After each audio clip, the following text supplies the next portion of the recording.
آپ تشریف فرماتے کہ یہودی آ گیا, اس نے آ کے کہا اے عمر تمہارے قرآن میں ایک آیت ہے, اگر اللہ تعالیٰ وہ آیت ہمیں دیتا نا تو ہم عید مناتے, ہمیں یہ آیت اتنی پسند آئی ہے.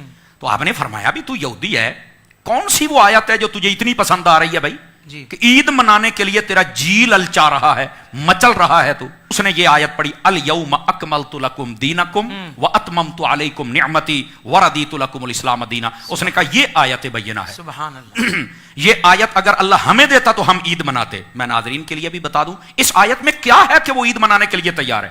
فرمایا وجہ یہ ہے, اس آیت میں اللہ نے اپنے حبیب مکرم صلی اللہ علیہ وسلم کو بتا دیا ہے کہ محبوب تیرا دین مکمل ہو گیا ہے, تمہارے لیے دین اسلام کو پسند کر لیا ہے, تمہارے اوپر نعمت ہی مکمل ہو گئی ہے.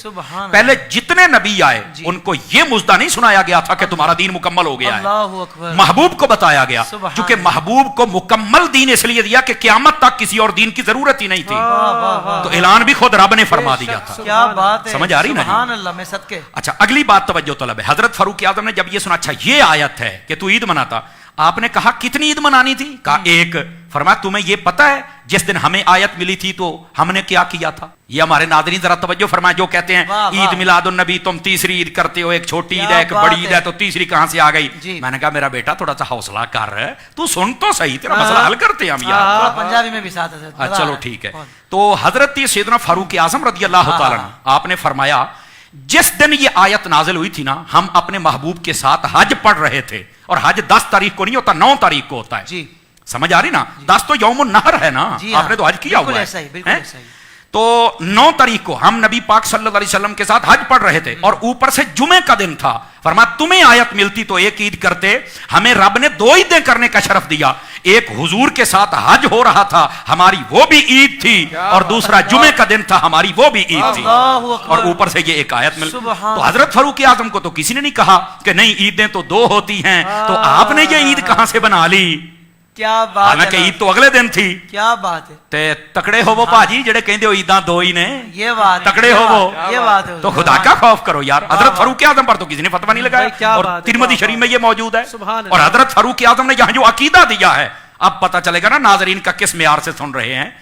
فرمایا عقیدہ یہ دیا جا رہا ہے کہ جس دن ایک آیت آ جائے اس دن تو 2 عیدیں ہو جائیں, جس دن آیتوں والا نبی آ جائے اس دن عید کیوں نہ ہو. کمال والی بات ہے یار, لوگوں کو سمجھ نہیں آتی ہے. ایک آیت آ جائے تو عید ہو رہی ہے, تو جس دن آیتوں والے تشریف لے کے آئے اس دن عید ہی کوئی نہ ہو. پنجابی چ میں دساں بھی وڈی عید نو عید اس واسطے کہندے سن کہ اس تے لبدیاں سن کھلاں, یعنی یہ کھالے ملتی تھی نا تو ان کی تو عید ہو گئی جناب. اچھا چھوٹی عید کو عید اس لیے کہتے تھے کہ انہیں ملتا تھا فطرانہ. اب جس کو کھالے ملے اس کی عید, جس کو فطرانہ ملے اس کی عید, اور سنیوں کو جب حسین کے نانا ملے تو ان کی عید ہو گئی جناب. اگر تمہیں کھالے فطرانہ مل جائے تو عیدیں کرتے ہو, محبوب کی آمد ہو جائے تو 12 ربیع الاول کو ہم ان کی عید نہ کریں گے؟ کمال والی بات ہے یار. تو یہ آپ کا علمی معیار تھا, اور اس انداز سے آپ لوگوں کو سمجھایا کرتے تھے. اللہ ان کے علم کا کوئی قطرہ ہمیں بھی عطا فرمائے. کیا بات ہے.